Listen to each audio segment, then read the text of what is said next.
seemed to me was that mummifying the body was a violation of an eternal law. Right. And that for that violation, I will scatter you. That was a reason. Right. You see, why would that scripture be there in the first place? You never tell us what you're scattering them for. And they will know that I am. Basically, that other part in there that says they will know. Meaning that I have a reason for what I've done. And it's me, not the, it's me and not the circumstance of a white man or anything else that has done what happened to our people. That's the way I'm looking at it. Okay. It's different from saying, well, all people, no, we got to look at this a little differently, and the purpose of it is that we can fully identify ourselves. Because whatever is there is within us anyway. Exactly. We just have to find it, right? Yeah, we have the spirits. We have spirits. Right, exactly. Right. And memory is within the recognition of ourselves. Because the only way I could do this book, the only way I could do this examination, or this particular range of inquiry, which is basically what I did, is to have come to me. Somehow, it had to come to me, because not many of those questions are being raised in academia. I don't know anybody that's raising any questions on mummification. Right, because academia is not necessarily, it doesn't focus anywhere on information that's divinely revealed. Yes, I mean, it haunts me. Like I was reading something about Sigmund Freud, saying that I tried to get rid of this manuscript and throw it to the side. His book is called Moses and Monotheism. Right. He said, I tried to get rid of this book and throw it aside, but it haunted me like an unwelcome ghost. And what happens is, And I couldn't understand what he was saying. He died, Freud, in 1938. About the time I was being born. Now I'm saying that when he was speaking, there's a story to say. I mean, I don't want to write this. I could throw it away because it's a burden. Right. But it becomes very simple when I do it.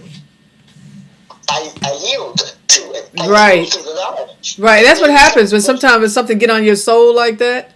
It's really an ancestor or the spirit of God or whatever, God or the universe, whatever is speaking to you, asking you to be telling you and almost commanding that you do this work or you do what, and you can't refuse it. And you refuse it, it's going to haunt you, so you better do it.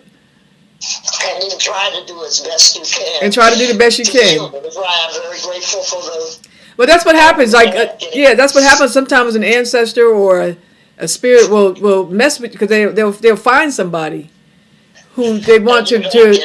What you're being commanded to do. In fact, it should be privileged to move here because it must have been important.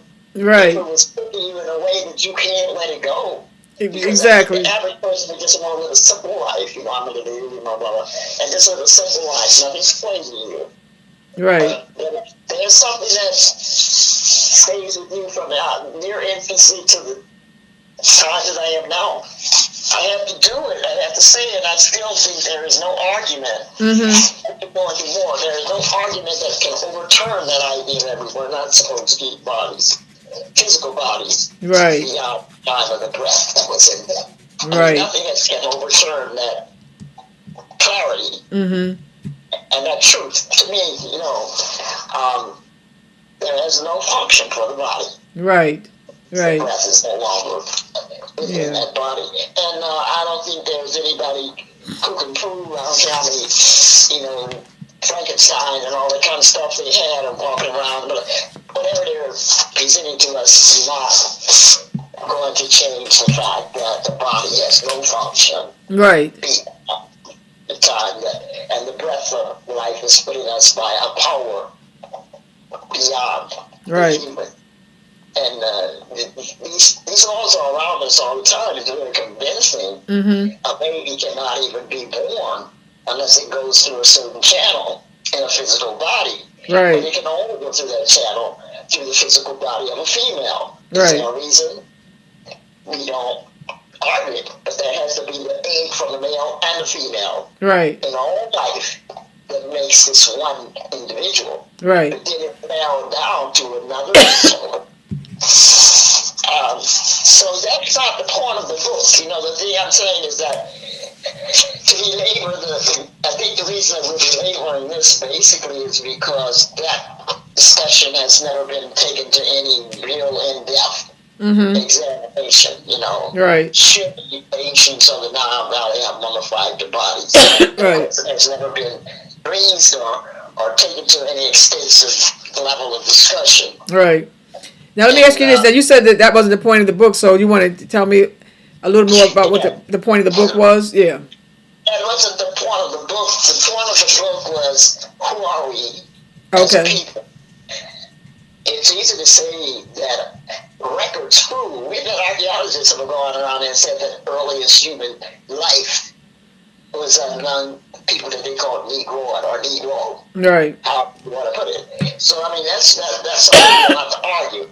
Now, civilization, the oldest that we have as much evidence of the way of life is in the Nile Valley, and was in later a place they called Egypt. It was by the Greeks. The Greeks were able to be in that area, but the Greeks did not claim, although we have different arguments for that. But my point is that our very past is very important.